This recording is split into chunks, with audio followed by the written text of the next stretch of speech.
Top 5 ನ್ಯೂಸ್ಗೆ ಸ್ವಾಗತ. ಇದೀಗ ಬಂದ ಸುದ್ದಿ. ಕೂಡ್ಲಿಗಿ ಪಟ್ಟಣದ ಸರ್ಕಾರಿ ಪದವಿ ಪೂರ್ವ ಕಾಲೇಜು ಆವರಣದಲ್ಲಿ ವಿಜಯನಗರ ಜಿಲ್ಲಾ ಪೊಲೀಸ್ ಮತ್ತು ವಿಜಯ ಕರ್ನಾಟಕ ಪತ್ರಿಕೆಯ ಸಹಯೋಗದೊಂದಿಗೆ ಮಾದಕ ದ್ರವ್ಯ ವಸ್ತುಗಳಿಂದಾಗುವ ಪರಿಣಾಮಗಳ ಬಗ್ಗೆ ಅರಿವು ಎಂಬ ಕಾರ್ಯಕ್ರಮವನ್ನು ಹಮ್ಮಿಕೊಳ್ಳಲಾಗಿತ್ತು. ಕೂಡ್ಲಿಗಿ ವಿಧಾನಸಭಾ ಕ್ಷೇತ್ರದ ಶಾಸಕರಾದ ಡಾಕ್ಟರ್ ಶ್ರೀನಿವಾಸ್ ಇಂಟಿಯವರು ಕಾರ್ಯಕ್ರಮವನ್ನು ಉದ್ಘಾಟಿಸಿದರು.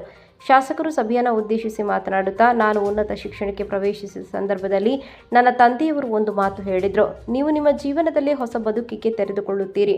ಒಂದು ವೇಳೆ ನೀವು ಅಡ್ಡದಾರಿ ಹಿಡಿದರೆ ನನ್ನ ಮಗನೇ ಅಲ್ಲ ಎಂದು ಹೇಳಿ ಕೈ ಬಿಡುತ್ತೇನೆ ಎಂಬ ಮಾತು ಹೇಳಿದರು.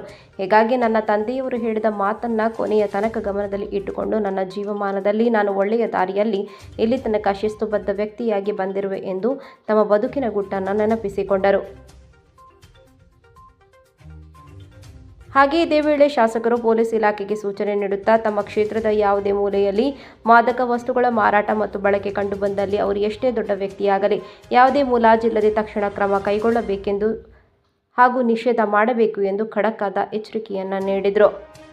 ಈ ಸಂದರ್ಭದಲ್ಲಿ ಪಟ್ಟಣ ಪಂಚಾಯತ್ ಅಧ್ಯಕ್ಷರಾದ ಕಾವಳಿ ಶಿವಪ್ಪ ನಾಯಕ, ಸಿಪಿಐ ಸುರೇಶ್ ತಳವಾರ್ ಮತ್ತು ಸಿಬ್ಬಂದಿ ವರ್ಗ, ಕೂಡ್ಲಿಗಿ ತಾಲೂಕು ಸಾರ್ವಜನಿಕ ಆಸ್ಪತ್ರೆಯ ಆಡಳಿತ ವೈದ್ಯಾಧಿಕಾರಿಗಳಾದ doctor SP. Pradeep, PU college ಪ್ರಾಂಶುಪಾಲರಾದ ಡಾಕ್ಟರ್ ಟಿ. ಕೂತ್ಲಮ್ಮ ಮತ್ತು ಸಿಬ್ಬಂದಿ ವರ್ಗ, ವಿವಿಧ ಕಾಲೇಜ್ ವಿದ್ಯಾರ್ಥಿಗಳು, ವಿಜಯ ಕನ್ನಡ ಪತ್ರಕರ್ತರಾದ ಹೋಡೆಂ ಕೃಷ್ಣಮೂರ್ತಿ, ಸಾರ್ವಜನಿಕರು ಉಪಸ್ಥಿತರಿದ್ದರು.